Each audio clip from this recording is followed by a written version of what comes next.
The Kansas City Royals have been playing good ball coming out of the All-Star break. They're right in the thick of both the wild card and the division races. They do have opportunities, though, to get even better. We're going to talk about those avenues here on another episode of One World Away. This is KC Sports Network, proudly presented by Emprise Bank. And we are back. Jordan Foote, Josh Keiser. No Joel Penfield tonight on the show. He is out doing some fun stuff. He's at the Royals game, actually. Yeah. If you're listening to this, I guess at the game, people probably wouldn't be doing that. If you see it, go say hi and say, hey, Joel. But if you were checking it out on YouTube Live or Apple, Spotify, after the fact, a huge thank you for doing that. And a huge thank you to Josh for running with me on this crazy podcast. What's up, man? It is my distinct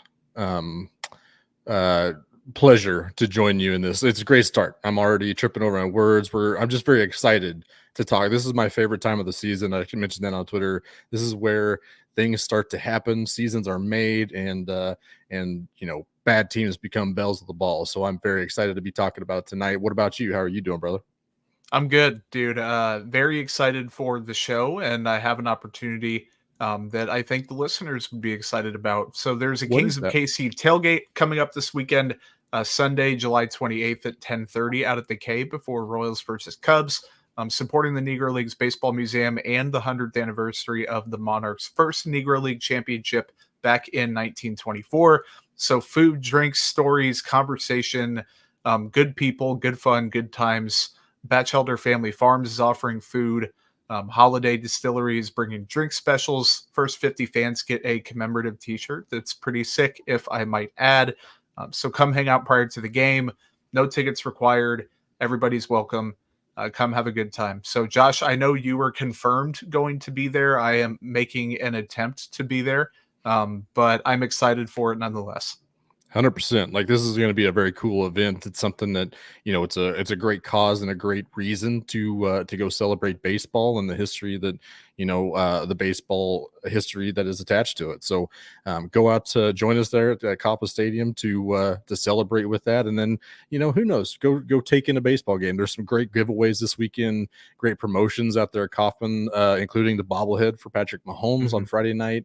I think it's a sweatshirt on Saturday night. And then we'll be out there on Sunday. So come join us for some food, some drinks, maybe some shirts, and definitely some great times with Bob Kendrick there at the Negro League Baseball Hall or Museum. Yeah. Yeah. No, Bob's awesome. That's going to be a very unique opportunity for everybody. And Tucker's going to be there. BJ's going to be there, I believe. So a massive, event prior to an important game. I mean, every game from now until the very end of the season is important for the Kansas City Baseball Royals, who are, by the way, 4-0 coming out of the All-Star break. Big wins against the lowly Chicago White Sox, who suck. And this is kind of that was a series that gave me vibes, at least, of the beginning of the season when everyone was saying, oh, the Royals are just beating the crap out of bad teams because they are not a bad team. That was a good return to form, Josh, I think, in a time they really needed that, I think. Yeah, I think this first, 2 weeks has got a little bit lighter of a run. Most of the teams are around 500, but there are 6 games against the White Sox. There's 7 games, a lot of games against the White Sox that are very fun. And yeah, it does give you vibes of how it kind of started out. But the good times will be tested very soon. So it's not time to let off the brake, and it's nice to see the boys not do that against a bad team. Yeah, no, absolutely. And, they're playing even better teams right now, like Arizona, the reigning National League pennant team or whatever. They had, I guess, back to the White Sox series, because I don't want to gloss over the thing that I have underlined on my doc. The pitching performances from the rotation were freaking amazing. Michael Wacha, 7 innings, no runs. Brady Singer, 7 innings, no runs. And then Seth Lugo goes out there, just a casual, complete game. The first one of his career.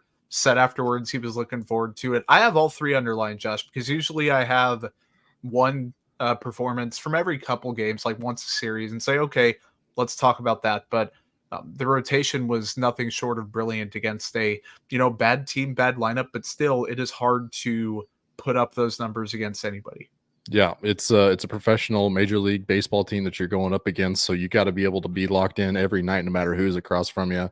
And it is kind of fun to see one go out there like Waka did to kind of set the tone on how the second half's going to go, and then Singer come out and try to one-up him the performance there, and he showed out really well. 7 innings pitched, 7 strikeouts as well. Gave up 1 more hit and 1 more walk, so at this time it was the advantage Waka. And then Seth Lugo's like, no, hold my beer. We're going to figure this out.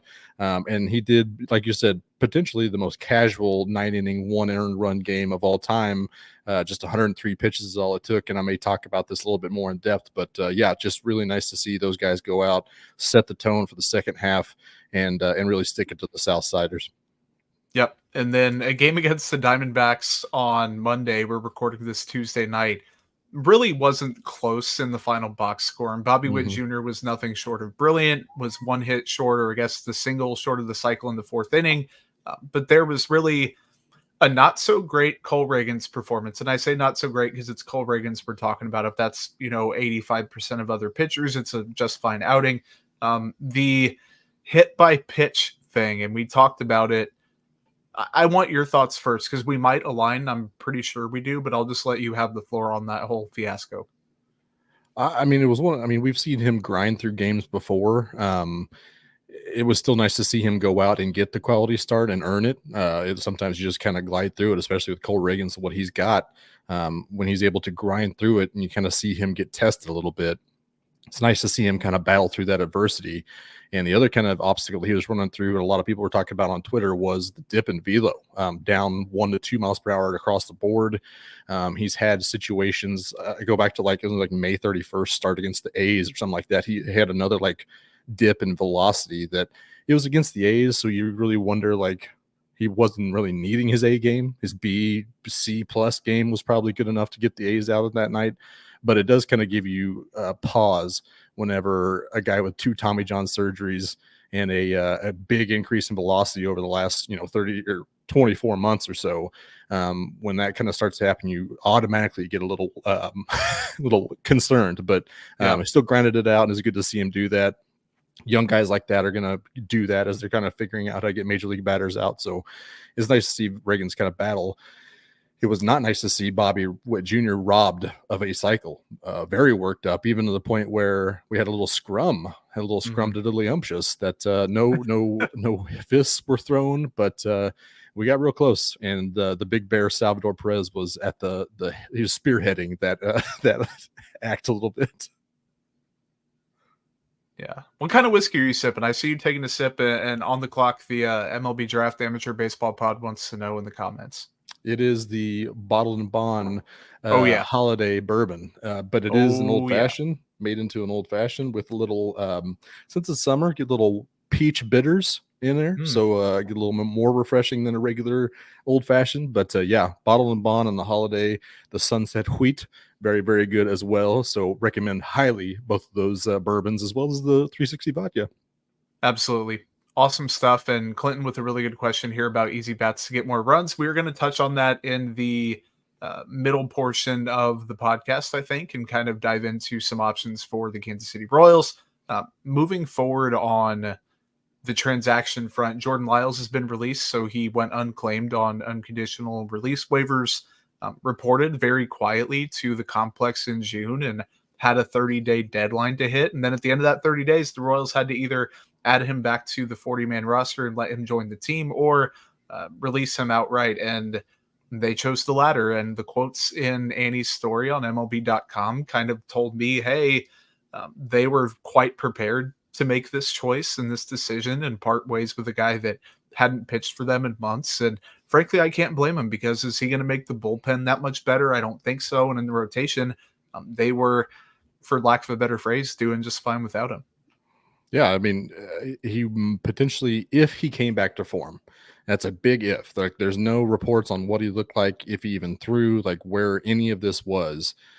But it does make you wonder how it all kind of played out. Was he interested in coming back? Were the Royals interested in having him back? Did they try it and it just didn't work out? There's a lot of unsaid things in this situation. But obviously, we are wishing Jordan Lyles and his family and all involved the best. It's a very weird situation. You don't see that very often. But yeah, you definitely wish Jordan Lyles the best of luck, regardless of what happened last year, what happened in the offseason. No matter, he's still a human being. We need to remember that. So that's best of luck to Jordan Lyles. Yep, 100%. Nick Anderson also no longer with the team. He cleared waivers and refused his assignment, so he's with the Dodgers system now. Best of luck to him. The Royals did put MJ Melendez on the injured list with a left ankle sprain. Drew Waters is called up to take his place. Hasn't lit the world on fire. Melendez, man, quietly, and we've kind of had a weird kind of flow here on the podcast with minor leagues one week and then the player spotlight and then, all-star break, all that. And we're going to probably skip the minors again this week and hit it harder in weeks to come. Melendez, a 140 WRC plus in the 1 month before he got hurt. 280, 349, 520 slash. So that'll play, and that's the MJ Melendez the Royals were hoping they'd get, or 85% of that all year, 90% of that, and turning around equally how bad he was before that with how good he was, and he'll ideally for them be back 10 more days, beginning of August, and kind of hit the ground running. Yeah, he was just starting to appear to be what MJ Melendez we wanted to see, what the Royals wanted to see, what he was in the second half last year. Finally got a little peek of it after withstanding months of nothing.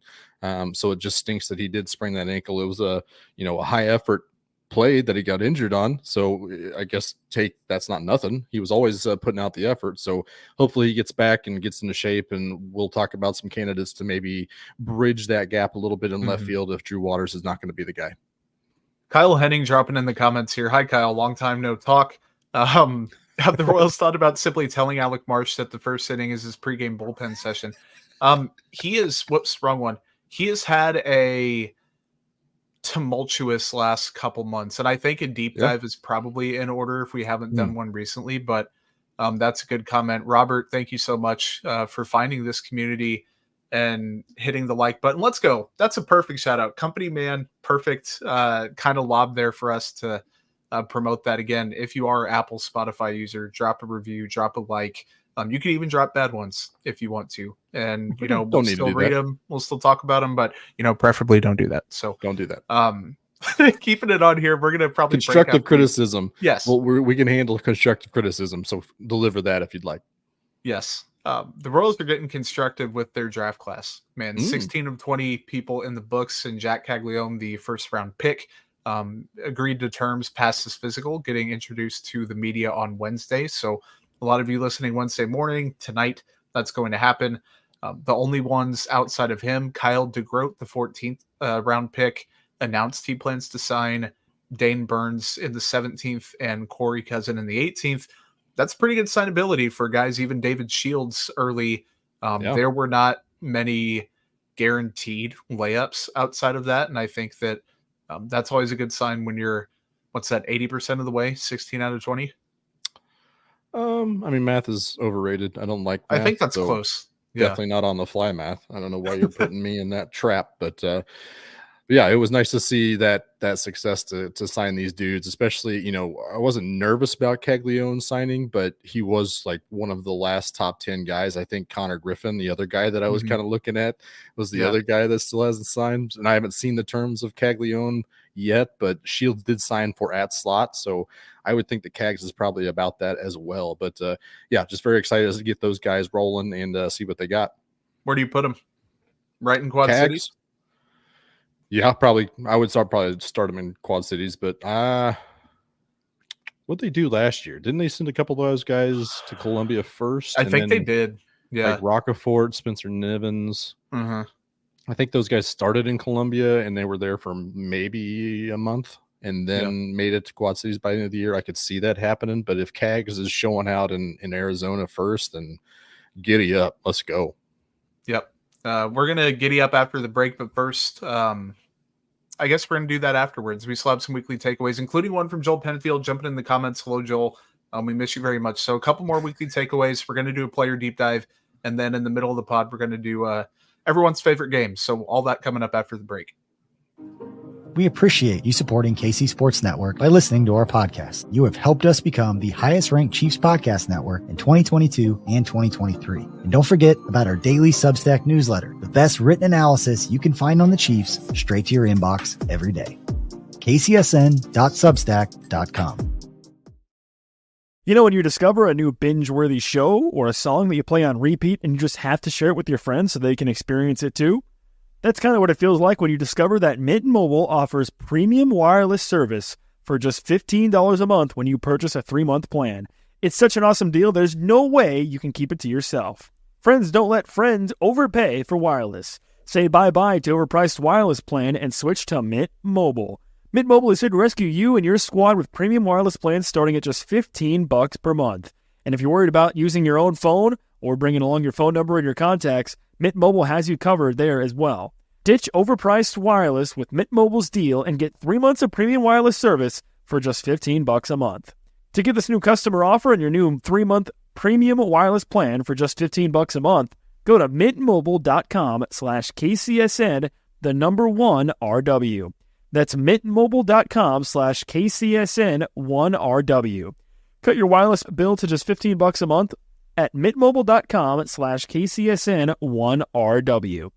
$45 upfront payment required, equivalent to $15 per month. New customers on first 3-month plan only. Speed slower above 40 gigabytes on unlimited plan. Additional taxes, fees, and restrictions apply. See Mint Mobile for details. Look, man, I have a wireless carrier that is not Mint Mobile, and I pay $1 bazillion a month for my cell service. So something for me to consider, something for everybody to consider, especially if you're coming out to the Kings of KC tailgate this weekend. Prior to Royals Cubs at 1:30, tailgate is going to be at 10:30 a.m. Again, supporting the Negro Leagues Baseball Museum, the 100th anniversary of the Monarchs' first Negro Leagues championship way back in 1924. Food, drinks, Batchelder Family Farms, Holiday Distillery, everything provided for you. Great specials out there. The first 50 people in attendance get a commemorative t-shirt that I've seen in person. It is freaking awesome. Vintage tee from Sandlot Goods. So again, come hang out. Josh's going to be there. Joel, Tucker, BJ, I'm going to try to get out there.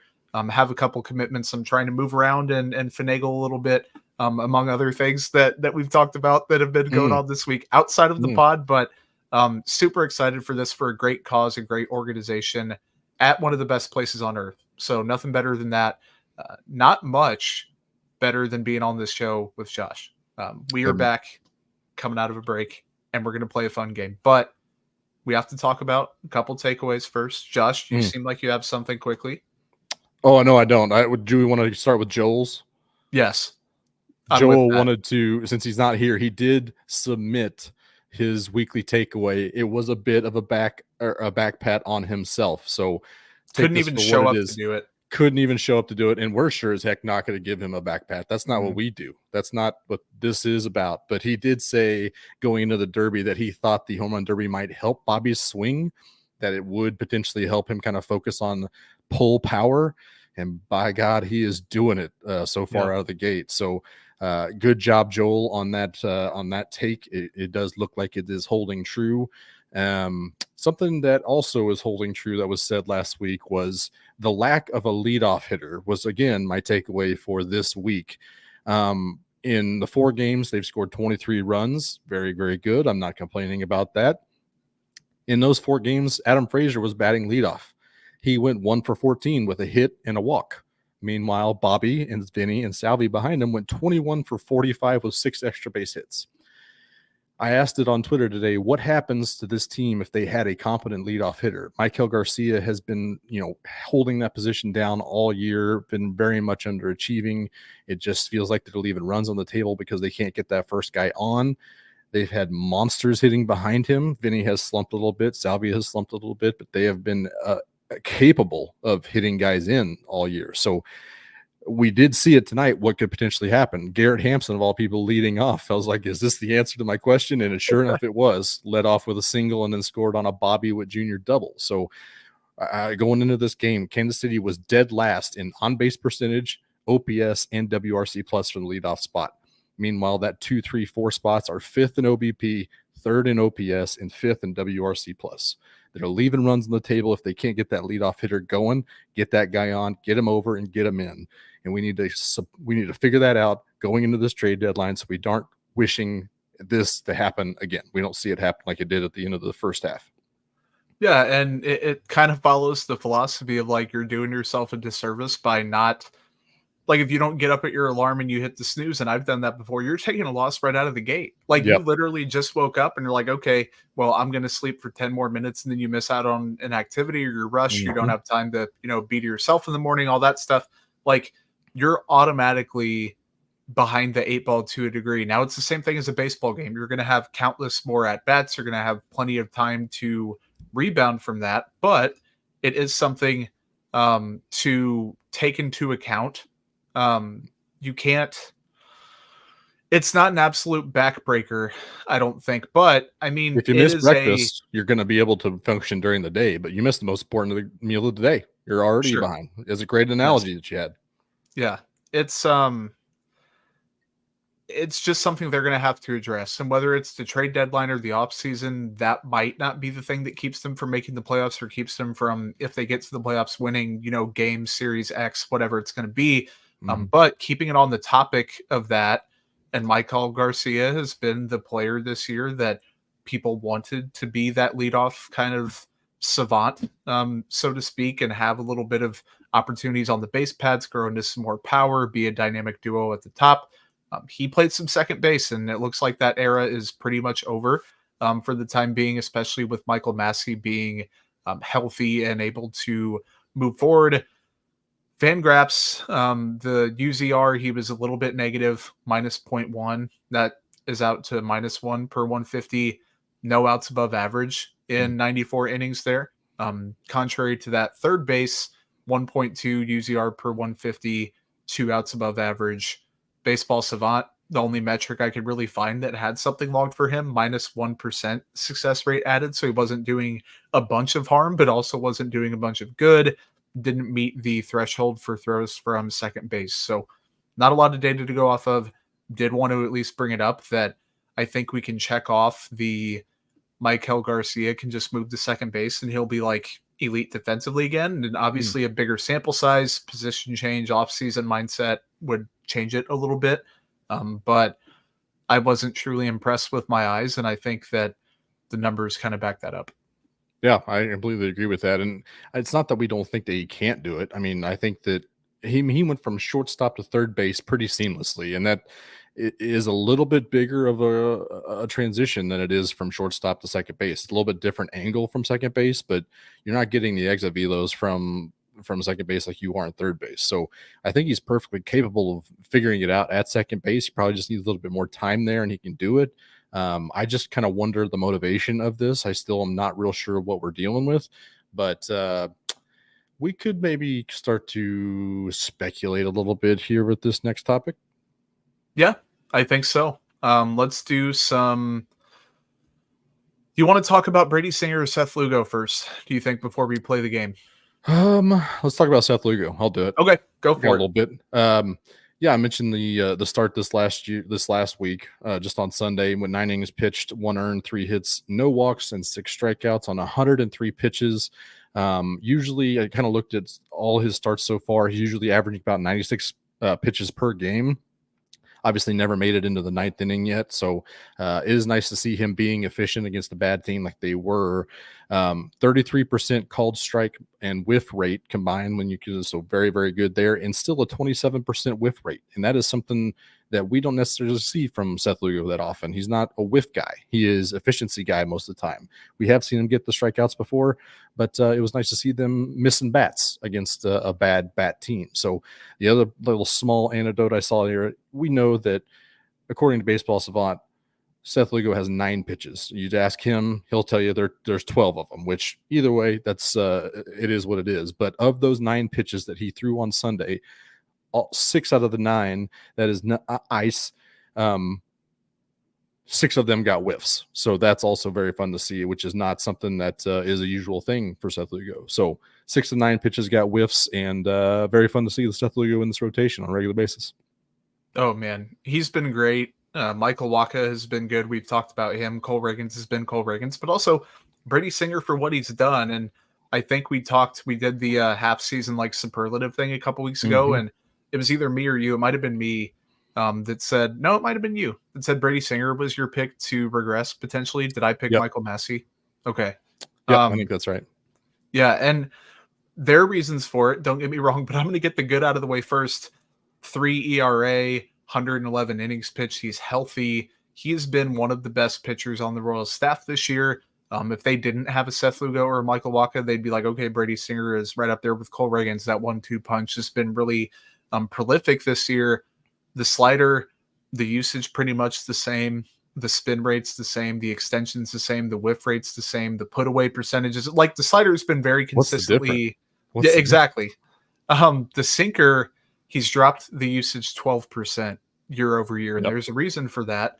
Again, put away percentage is up 5%. I think he's been able to optimize that pitch a little bit more because he's introduced the four-seam fastball that he's thrown about 13% of the time. Didn't throw it last year at all. 297 batting average and a 541 slug. So I'm like, okay, on its own, that pitch isn't very good. And the lefty-righty split, 70-30. So he's very particular about when he unleashes it, who he unleashes it to, where he throws it. Results haven't been good. But full scale, it helps everything. Just to have another offering, and that's what people said about the changeup, and he's throwing that half as much as he did last year. All but one of them have been against lefties. He's very picky about how he implements this stuff in game, but then you read the article from Annie about how he found like a sweeper grip, the grip on Twitter, I think it was, or X, whatever you want to call it, took it into the bullpen, liked it, and then threw it in the game, and it got some swings and misses. The locations were fun. Like, he is messing with stuff and still being and hard-headed seems a little bit tough on him, but like the steadfast Brady Singer of, I'm going to stick with what I know. I'm going to keep doing it. But I think he's locating better. The soft contact rate is up. The hard contact rate's down. The exit velo's down. First pitch strike rate's up a couple percent. The vertical movement on the slider is up. The four-seam fastball, just vastly different shape than it has been. Gives him something new. I noticed on his heat maps, like he's staying away from the middle of the plate, kind of going down and away to a righty or in and down to a lefty. So all of this stuff combining, he's healthy. He's not asked to be one of the top two, even top three pitchers in the rotation. That's huge. The sweeper changes has shown the mentality. He's introduced the four-seamer. He's healthy. The defense has been good.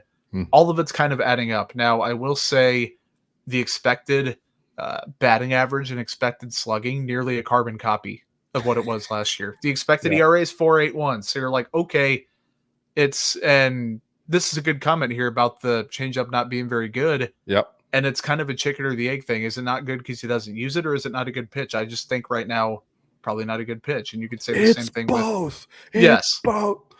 Sorry. And it could be, and you can sing until the cows come home, and it was the changeup before. I think putting the four-seamer in there completely changes that picture. You're like, okay, he's not throwing that changeup, but he has another option that's kind of keeping the other guys honest, I think. And so even if he just had three pitches, one of them is a sinker that runs, and the other is a slider that bites so hard, and you know that he doesn't have a very good four seam. If you're a hitter, and you're a lefty especially who he likes to throw to, you're probably hunting that a little bit. Yeah. So that's going to leave plenty of room for a singer to dissect you with the singer and the slider, and then see if he could work in a show me fastball. And then you're going to miss it because you've already been razzle-dazzled a little bit with that rotation. In theory, that's obviously not always the case, but it is nice. That's just the effect that having that third offering, that fourth offering, potentially a fifth offering in the bag to be able to show it and then just keep people on their toes. So I do like this. And I think that is the big difference between what we've seen from Brady Singer last year versus the success that he's had this year. Yep. Carrie's on fire here in the comments. Having the four-seamer in general is huge, and then changing the grip with the sweeper. Like, if he can just keep almost like he's trying to stay ahead of the curve a little bit, but also I think the curve just went too far past, and now he's catching up to it somewhat. So I'm personally not 1,000% sold on what Brady Singer's done, but also I do think that he deserves a ton of credit for what he's done this season and the willingness to adjust to different things. And speaking of new things, dude, it's everybody's favorite game. At least my favorite game, Josh's favorite game, Nick's favorite game, Joel, hopefully somebody in the comments. I'm going to let you take the lead on this because I goofed up the rules last time and I made it a lot harder than it needed to be by picking only 3 options. And B, this is a wonderful kind of chart that you put together for Let's Get Transactional. Well, the super producer Nick, do you have the theme song? Go. Maybe not. Oh, he did. Yeah, he does. I had no clue that we That's actually good had enough. music. I thought it was a joke. Nope. We put him on the spot last time and he crushed it. Ooh, I like this. Ooh, I like this a lot. So yeah, with same chart here, same game here, but in theory, here's the rules here. You've got 3 rows here, 3 colors. They got a green, a yellow, and a red column here. One is representing the cheapest cost option to trade for, the medium cost option to trade for, and the high cost option to trade for to improve your team at this trade deadline. Like I said, it's my favorite time of year, so why not make it a little bit of a game? Rules are you can only pick 1 from each column, and I extended the yellow column a little bit because bullpen arms are a little bit wonky at this game. And then you can only pick 1 green, 1 yellow, and 1 red, but you don't have to pick any on any column if you don't want to. So that's the name of the game. We're going to go through each one of these options here. Do you want to set up what Passon was talking about? His reports earlier today. Absolutely. So the trade deadline is coming up on July 30th at 5 p.m. Reports are hinting at this week going crazy. And Carrie, I just saw your comment. I started. We're going to get back to that because it is an interesting kind of phenomenon with this team. Passon's saying that there's teams that are in the fire sale category, expiring contracts that could be available for a team that just wants a rental. Buyers who are listening, and then who knows kind of category. The Royals are adding within reason. They want a late inning reliever, and then continually people keep bringing up that corner outfield bat. That's been one thing that hasn't changed with this year's team. And then Passon wrote that they're one of the most active teams looking for upgrades. So A, the Royals are active. B, they're active in the spots people expected them to be. And C, there are teams out there. So Josh, you had a candidate for each. I think maybe some overlap with the ones that we have here because we have an abundance of them. But what are some of the hot spots you think for teams the Royals should be calling and saying, hey, let's see if we can make a deal? I mean, Washington has a plethora of bullpen arms that I think could absolutely, but they've already dipped into that, so I don't know if they're going to go back to that well. And then the Angels have like 4 guys that I'd be into. I'd be into Ward, I'd be into Rengifo, I'd be into Estevez, and Luis Garcia is their setup guy out there right now. He's throwing some absolute cheddar. So a lot of good names out there. Each one of those has a guy that I'd be potentially interested in, but not all of them are on this game. So they could go a few different ways with that, and I'm curious to see what they think. I know Passon did write in his article, was talking about the outfield bat was kind of market dictated. Yeah. So they could still potentially be in on an infielder like Luis Rengifo, which I've had the theory for a while that the Royals be potentially interested in him as a utility guy, a guy who plays largely a third, a guy who could fill the leadoff spot role. And then that could be potentially why Michael Garcia is getting a lot of action at second base. So that's been a theory of mine for a little bit, but not necessarily the direction I'm going in this game tonight. So I'm curious to hear. Let's jump into this right now. Where are you at on this? Any of these low cost options? I like and just for clarification purposes for people that play the game the other way, we're sticking only on utility, correct? Sure. Yep. Okay. Cool. I think I like Luis Rengifo as my option. He's my pick. The medium cost option in that yellow column for utility. I believe he's dealing with some sort of like minor injury right now, like a hand. Just came off the IL. It was a hand thing. Just came off tonight, actually. Gotcha. So I'm not too worried about that. Under control through the end of next season. He's ARB3 eligible in 2025. 1.5 F-WARD this year, 1.7 each of the last 2 years. So very consistent baseline set. Turns 28 right before next season. The defensive splits. Now, the grades have not been good. He's not been a good defender, but he does have experience in the outfield. He has experience at second base. He has experience at third base. I just think with the bat for him, you're pairing him with Bobby Witt Jr., or you're pairing him in the corner outfield. You're pairing him with really the lineup, and you're getting that. And I think that if the Royals do kind of splurge for that utility player. You can go back to the argument of, is having the ability to play everything but not anything necessarily well really a true value? I think that it honestly could be for him, like a very niche kind of environment in Kansas City. So I like Jesse Winker quite a bit. I'm not a big Jazz fan in terms of trading for him, but I'm with Robert. I think I'd go for him. That's it is an interesting thing because Rengifo is a round peg and a round hole. I think it absolutely fits the lineup. It fits the lineup, the defensive alignment that he would likely fill in at third base. And Jazz Chisholm doesn't really do that. It feels like they have to move things around, and I mean, you're going to have to put Massey at DH quite a bit to accommodate him at second base. And he's a poor leadoff hitter. 100%. Yeah. I mean, he has plenty of upside. There's no doubt on that. He has a lot of injury history. So it sounds like the Royals are very in on him. I think the package, you know, as public as the Miami Marlins have been about wanting to deal him, and he's kind of, you know, ho-hum, not very good in center field, kind of moves him back to second base.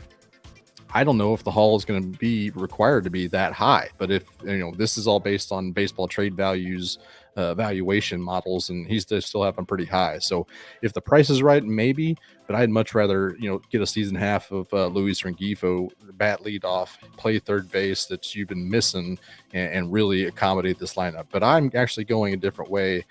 I'm going, so I'm going to start with my low cost option selection. It's another leadoff hitter type in this situation. It is Lane Thomas from Washington Nationals. Slashing 246, 315, and 396. He can play, you know, mostly in center field. His metrics in the corner outfield is not great. So if we are to, you know, potentially get Lane Thomas for a season and a half for a package like Tyler Gentry and Steven Zobak, if it was Lane Thomas, I might even throw in, you know, green light a package for Carter Jensen. Gasp. I know that would surprise a lot of people who know that how much I love Carter Jensen, but I think Lane Thomas is a great player. I think he can absolutely bat leadoff. He is slashing 275, 344, and 461 with 6 home runs and 14 stolen bases since he came back from injury at the end of May. So I think he can absolutely fit at the top of this lineup and give them something that they've been missing at the top of that lineup. So give me Lane Thomas from the low cost column here. And let's eat. Did you get a low cost option did you have one on the column, Green? I guess I did it wrong for the second time and picked did the God. Same thing. So this just is not my game. I went through each option position and said, okay, I'm going to pick which of the three I want. You're a horizontal thinker, not a vertical thinker. 100%. Yep. So I thought horizontally again. We went over this earlier today. Still goofed it up. So that changes the calculus for me. I think Rengifo was my pick straight up. I didn't have any of the other guys for the medium cost, but I think if I had to make a move, I might take a flyer on Michael Kopech. I just like the liveliness of what he can offer to a bullpen. He's only 28, under contract through the end of next year, 4.85 ERA, 4.88 FIP. He strikes out 12 guys per 9. 92nd percentile in K rate, 86th percentile in whiff rate, 90th percentile in expected batting average, has the cutter, has the slider. He just needs a place to optimize him. And I think that while I won't call the Royals a pitching lab per se right now, I do think that they do have the kind of structure in place to maybe fix a player like that and get him to a positive contributor. And I think that he'd be a little bit something different for the bullpen. Yep. I completely agree. I win a median cost option also with the bullpen. I think the bullpen needs some help, and it is no secret that they are still looking for bullpen help. The bullpen has pitched 35.1% of the total innings this season. That is the second lowest in the majors. They need to get that rotation some help. And I think that I would prefer them to go with Dylan Floro from Washington as well. So we could just kill two birds, one phone call here. Go to the Washington Nationals once again, see what they want for Dylan Floro. In this situation, it would be Mason Barnett, Austin Charles, and probably a Dominican Summer League, rookie ball kid to take a flyer on. But I think it's just a half season. This is a rental contract. He'll be a free agent at the end of this year. But he's got the lowest FIP of this group. So I love that. He's got a sinker, slider, four seam, and change from the right side, so it gives him a little bit different of a look. So it's just another weapon that Matt Quatraro can use to bolster the back of that bullpen. I don't think he's a closer, but I do think Quatraro will use the matchups, and he does not throw cheddar. He is very slow pitch. His velo is not good, but he has 80%. He's in the 80th percentile in ground ball rate, 99th percentile in barrel rate, so he does not get barreled very often, and a 69th percentile in walk percentage. So very solid numbers from Dylan Floro. I think that's a high floor. I think he could do wonders to play the matchups and weaponize that Matt Quatraro does. So I think he could be a very more reliable fireman than Johnny Schreibs. But it would be a weapon that they could acquire to help them get over the hump and help, bolster and give some rest to that rotation. So that's my medium cost. Did you take any of the high cost options at all? I did not, and that's a reflection of me goofing up the order again, but also I had a chance every time to do it, and I said, I'll pass. I very much lean to the low-cost guys, and I'm big on team control because I don't think the team needs to make a run this year, make a serious push, and I think that if you're going to make a trade for someone after you just got Hunter Harvey, you should double down and get a guy who's going to help you in 2025. 100% agree there. There is an interesting thing in the Eric Fetty thing, but I think he's going to be him and Garrett Crochet are probably the top two starters that'll be on the trade market potentially. So I think he will come at a pretty high cost to acquire, but he could, Alec Marsh is struggling again tonight, so maybe he bumps Marsh to that bullpen and you upgrade the bullpen by doing that. And then we see, he's under control for next year, so you're reinforcing next year's rotation, not necessarily, depending on Kyle Wright being right when he comes back. So nailed it, by the way. But yeah, Eric Fetty would be interesting. Brent Rooker would be interesting, but very costly as well. He might be the best overall hitter that'll be available for the trade market. I threw George Springer in there. That is a massive contract that they would have to absorb. And I know Johnny Sherman did say something about, taking on bad contracts in order to potentially get some prospects back. I don't think that would be a situation where you take on Springer's numbers and they throw in prospects to do so. I don't think that's the situation, but Springer is underachieving this year. He has plenty of experience in the postseason. He's been an October hero. That would be huge for this lineup to be able to bring in George Springer to for a couple seasons, but he's like 34, 35 years old. So I don't know how long he's going to be able to do it. Maybe, sneaky, absolutely. It doesn't seem like he should be that old, man. But also that absolutely it does. That era makes sense. Yeah. At the same time, I'm like, man, it seems like he has youthful energy, but then you think back and you're like 10 years ago, people were still talking about him as like this somewhat young up and coming player, but also not this 21-year-old phenom or whatever. So, and he brings good vibes. I get good vibes around him. I think he'd be great for the clubhouse, but man, that contract is brutal. So I don't think that's a situation where he would be a candidate, but I threw him in there just for fun. Big fan of that. A couple guys that would cost financially and or trade wise, and then two guys that wouldn't cost financially, but definitely giving up something for the control. I've seen Michael Conforto linked to the Royals, it seems, every summer for ever since he was quote unquote available. Jock Peterson over the past couple years has been linked to them. Neither one of them do it for me. Conforto definitely does more than Peterson. I think Peterson, you just have to have such a defined role for him that I don't think it's really worth it if you're giving up much. I have been a Conforto believer, but those were just two names that were hanging on the lowest vine, just pulled them off and said just to throw them in. I threw one out there to you guys over the weekend that was kind of fun when Toronto decided to be sellers, and it was acquiring Justin Turner and Danny Jansen from Toronto for Freddie Freeman. Oh, I did it again. Freddie Fermin. I was going to say, I wouldn't do that trade, I don't think. But it would be great to be able to acquire players while trading guys from other teams. That'd be great. I don't want to trade Freddie Fermin by any means, but if his value is so high right now, I think you can get Justin Turner, Danny Jansen, who would then be that new backup catcher who has upside. His defensive metrics are very good. Justin Turner is also underachieving this year, but his on-base percentage is always good. You might be able to get some kind of AAA third base, first base type I think they just called up the guy that I used as an example, but I think you could get a prospect thrown into a situation like that, Freddie Fermin. So if that were on the table, I think the JJ would have to kind of look at that and really figure out what they could do, what makes sense from a long-term and a short-term perspective. I think a deal like that would really, really work. If I stall long enough and answer some questions from the chat, could you look up his baseball trade rumors value? I'm just curious. Freddie Fermin? Yeah. Carrie, good point. He was in the Randy would be in the next tier for me, kind of in that Jock Peterson type tier of like I've seen the name thrown around and I'm mildly intrigued by like the player and the enigma that is, but also not quite enough to make the jump. But you did have a comment earlier that I really wanted to circle back to about how much having Seth Lugo and Michael Wacha maybe contributes to Brady Singer experimenting. I think that Lugo specifically gives off a little bit of the Zach Greinke vibe of I know I don't have the premier stuff. I'm not going to blow velo past anyone, but I'm going to keep tinkering and keep tinkering and keep tinkering and try to get an edge where I can.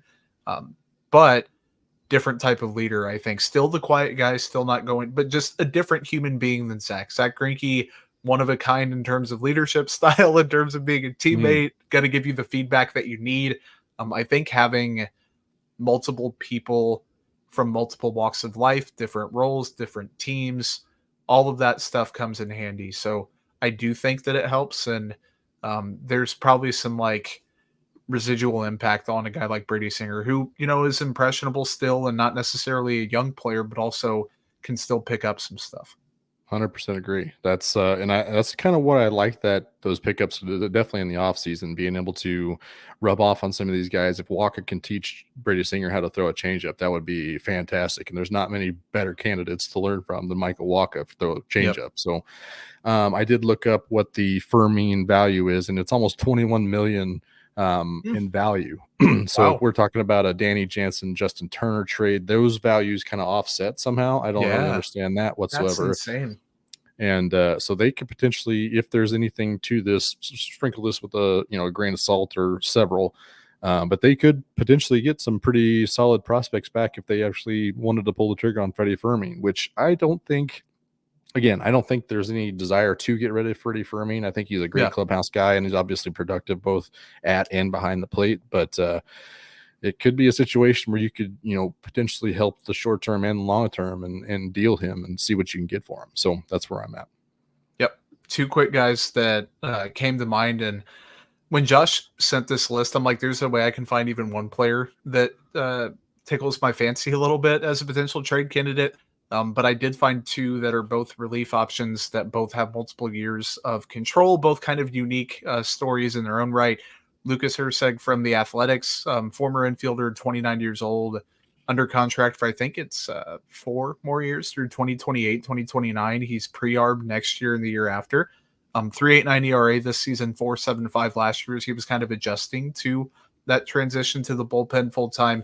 98 mile an hour sinker, complements it with a slider changeup, 1.66 whip against lefties with almost a FIP of 6 versus 2.24 and a whip of 1 against righties. So a righty specialist able to run it up and be intriguing. And then Jason Adam, who, as Joel Penfield would say, don't ever trade with the Rays because the voodoo magic that they kind of have is insane. Probably a higher cost option, a mid to high perhaps, because he is going to be 33, 34 soon after the deadline, but under contract for a few more years, despite the age. Recent production's been great. 4-seamer, changeup, sweeper, slider. He has all the pitches. The changeup and slider specifically have been great. So two guys I think that jumped out to me, and Carrie just keeps on jumping with some fantastic comments. We need to have Carrie jump on the show and drop a couple names because we left some meat on the bone, it seems, this week. Yeah, JJ Bleday, very intriguing. I'm on Fangraphs as we speak. I don't know. I mean, he's still young. He doesn't have nearly as much control as you would think for his age. He's only 26. I would think that it would come with a pretty hefty tag. I would be for it. It would be a very good pickup, I think, but I think it would be very costly. Talk to my agent, great. May have to think That's a little about bit that. more pop than I remember. His Yeah. ISO's 200. Huh. Yeah, I mean, it's not nothing. If we're sticking with Oakland and we want to get another player in there, I'd kind of like to see what Miguel Andujar can do, especially like he played corner outfield. He can play third base. His bat has been pretty good so far, even though it was a late start to the season.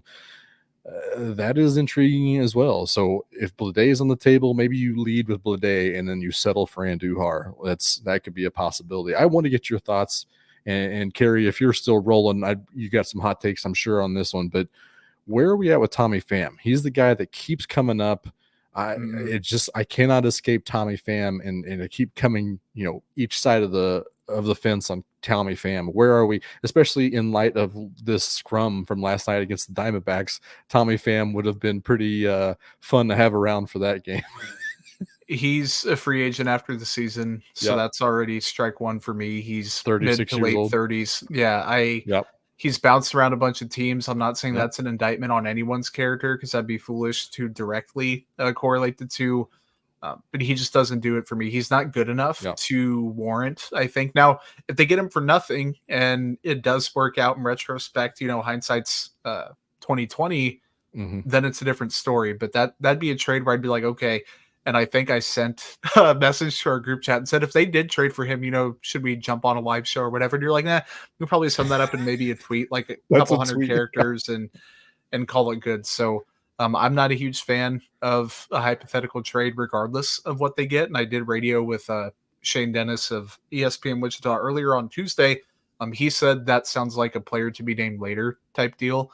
I was thinking maybe one of your last prospects, perhaps, which, I mean, the gap between those two, especially in the Royal system, nothing crazy.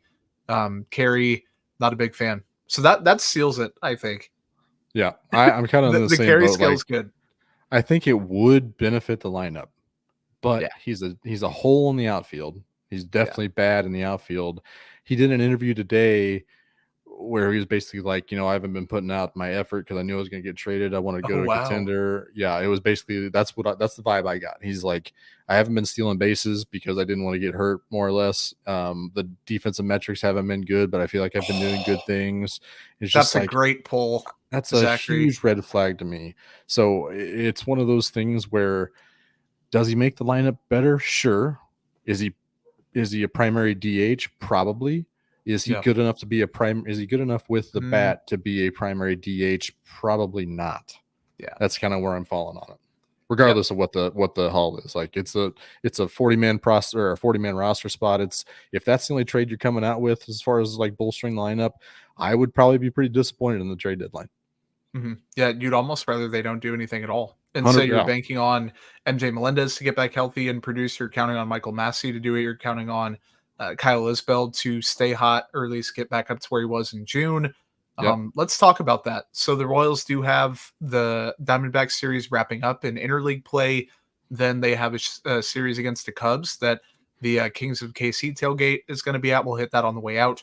7/29 through the end of the month. As the trade deadline hits, they will play the White Sox again, who are bad, and we know that. So is your bet in the doc updated one, or did we all jump in and do I got one, but I may not have added it.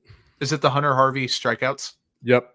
Okay, cool. I just didn't know, because we haven't done bets or minor leagues. We've kind of had a wonky outline here. So Joel says Vinny Pasquantino over half a home run before the next recording. That obviously applies starting Wednesday. I'm not gonna he just missed one already, like maybe 3 feet away from one just a little bit ago. So close call on that. But you think Hunter Harvey is going to make his impact felt prior to the next recording? Yeah, I don't know if he's going to be a closer by any means. I don't know what his role is going to be. So far, it's been a setup guy. But in his last 3 appearances, he has struck out 2 guys. And right now, he has 52 strikeouts in 44 games that he's played. The White Sox and the Cubs both like to strike out quite a bit. So if he sees them in any of the coming series, I think there's a decent chance that he could hit this over pretty quick. And I originally had it at 5.5, and then I saw that I'm only gotten like 4 out of 13 correct in the year. So I bumped it down. just to give myself a little bit more of a handicap. But yeah, I think Hunter Harvey, what he's going to do in the coming weeks, I'm going to think he's over 4.5 strikeouts for Hunter Harvey this week. I am fading Kyle Isbell. I'm going under 3.5 hits from Wednesday until our next recording. So 61 plate appearances in June /309, 339, 545. The WRC plus was like 140, if I recall correctly. In July, it's an 85. On Monday, he had 3 hits, had a really big game after 1 in his previous 5. So I think you're kind of getting the good and the bad with Kyle Isbell. I'm going to lean that you get the not so great. 3.5 might be one too high. If I really wanted to make it difficult on myself, I'd say he only gets 2 hits and I'd take the under on 2.5, but I also am not going to there's 5 games between now and then, 6 games. Yeah, there's not many. Yep. Yeah. So I would say under 3.5 hits for Kyle Isbell. So congrats on him turning into Bobby Witt Jr. before the next recording. Is he get more hits than great catches? I think he probably gets 2 great catches. So that again, it's under 3.5. So I think he might get either equal or maybe one more hit than a great catch. Yep, I'm into it. Cool. Back to Bobby Witt Jr., I guess, on the way out of here. He deserves the toast game of all toast games. So whatever you're drinking, I have a little bit of water. I promise it's not vodka. Holiday Distillery, Ben Holiday Bottled and Bond, 360 vodka, 5 Farms Irish Cream, whatever you're sipping on, raise it to this guy. Man, he has been insane. 341, 387, 592 slash with a 166 WRC plus. He has the most wins above replacement per Fangraphs in all of baseball. So has been quite literally the best player in Major League Baseball this season. Since the All-Star break, hitting 800 with a 524 WRC plus, 12 hits, 5 of them being for extra bases, 6 RBIs in 4 games. He's been worth, guess what his wins above replacement is just since the All-Star break in 4 games? 0.7. 0.9. Michael Massey has been worth 0.8 all year. Alec Marsh has been worth 1 all year. Kyle Isbell has been worth 1 all year. And John Schreiber, the best reliever per wins above replacement, has been worth 0.6. So Bobby Witt Jr. in 4 games since the break, since the home run derby, has provided more value per that metric than John Schreiber has given them all year, than Michael Massey has given them when healthy on the field, far more games. That's just mind-blowing. And he's going to, Carrie brings up the comment here, what's the ceiling, just turned 24 and is going to keep getting better and better. I'm going to out myself here and then give the floor to you, Josh. I didn't think he would ever be this good. I never thought when they drafted him that he would be a top 5 player in baseball. I thought that he'd be, maybe he flirts with top 10. He's going to make some all-star teams. He's going to be really good. He's going to be still the face of the franchise, but like a Salvador Perez level face of the franchise, where you're like, okay, maybe you have a question somewhere. Is the hit tool, is he going to strike out too much? Is there going to be swing and miss? Is the defense going to translate? Like, he has the whole package right now. He's not walking as much as he was earlier this season, but he doesn't need to because he's making all the contact in the world. He's not striking out much. He's hitting the crap out of the ball. The quality of contact is great. There's not much luck involved. All the bad luck he had to start last year has come back in full force. So I don't know what the ceiling is. I suppose you could say the status of like a top 5 player, he's at it right now, but like statistically, over a full year, I think he can still produce as the best player in ball. So I've got a little bit of an answer to that. I don't know how serious it is, but it is an answer to that. I'm going to leave it to the end because I got some other things to rattle off here. You probably saw it. 4th consecutive 3-hit games starting out. Only George Brett and Johnny Damon have done that in Royals history. Speaking of Royals history, this season right now, 101 games in, 6.7 F4, is the 7th best season by a Royal in their history with 101 games. Now, the best season in history was George Brett, 9.1 F4. he did it in 117 games. So it's not like a full season thing. That was kind of a rain on your parade. George It's Brett might ridiculous. always have, that was 390 season. He might always have that over Bobby Witt no matter what he does the rest of the season. So that's something. Going back to the ceiling. This year, he is on pace for 10.7 F4. That's what his pace is currently. If that were to happen, he would have the 9th best season by a 25-year-old or younger in the live ball era, supplanting Willie Mays as the as the guy there. So RIP Willie Mays, obviously. Yep. But 9th since the live ball era, which was 1920, he would be in the company of Babe Ruth, Lou Gehrig, Ted Williams, Mickey Mantle, Jimmy Fox, Rogers Hornsby, Ted Williams, Willie Mays, Mookie Betts, Mike Trout, Barry Bonds, Stan Musial. You ever heard of those guys, Jordan? You ever heard of those guys? Are those guys good at baseball? A couple of them. They're okay. Yeah, I'd say they're really, fine. really good. So if we're talking about that as the ceiling, we are potentially seeing a once-in-a-lifetime talent in Kansas City, along with Patrick Mahomes helming the team across the stadium, across the parking lot. This is huge for the city of Kansas City. We have a generational lifetime talent in Kansas City, and it is awesome to see. So Bobby Witt Jr.'s ceiling is that high. Cheers to Bobby Witt Jr. You got the toast game this week, sir. He is again better than a lot of people, including myself, thought he could be. Because it was a Royals pick. I'm like, whatever. There's no way they're gonna nail it this much. But he also the person he is, and I'm not trying to absolutely say this guy's perfect, but like there is a Patrick Mahomes-esque quality with him, where even from the very beginning, he's always said the right stuff. We were down there in Arkansas for an exhibition game that didn't matter in the grand scheme. Got to ask him questions, talk to him, same exact person every time. And like, yes, he has the boys are playing some ball. Like, just even the celebrations are very controlled and professional. Like, he's just a consummate pro at the ripe old age of less than 25, younger than me.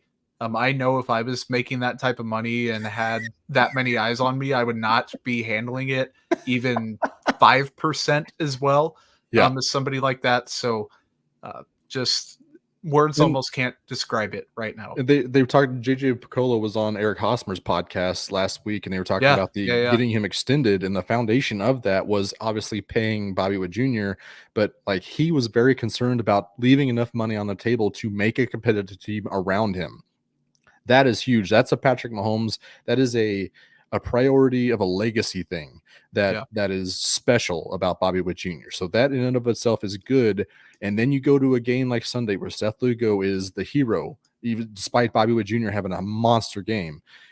Bobby Witt Jr. was the guy who was starting the chant in the post game for Seth Lugo. He is the team cheerleader. Salvi talked about it today. Like, he wants to pass the C on to Bobby Witt Jr. when he gets to pass that torch. So, man, I'm just so fired up that Bobby Witt Jr. is in the Kansas City Royals uniform and for the foreseeable future and hopefully forever.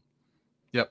You can come see him this weekend. You can come see a lot of KCSN personalities and a lot of good people. Again, at the Kings of KC tailgate at 10:30 on Sunday prior to Royals Cubs, supporting the Negro Leagues Baseball Museum 100th anniversary of the Monarchs' very first initial Negro Leagues championship. Food, stories, drinks, chatter, conversations like this about the Royals, about probably some Chiefs involved in training camp as well. First 50 people there get a commemorative vintage Monarchs t-shirt from Sandlot Goods. Very soft, very comfortable. Going to be a good time, so come hang out with us there. If you hung out with us here, whether it's on YouTube, Apple, Spotify, however else you get your podcasts, massive thank you to everyone who left a review, left a comment, a thumbs up, a reply, followed along live after the fact. Very fun to get to do this every week, and that's regardless of the team, because you guys make it worth it. So shout out to you, shout out to Josh, shout out to Nick for producing. Joel, we'll see you next week, and we'll do the same for everybody else. Take care, guys.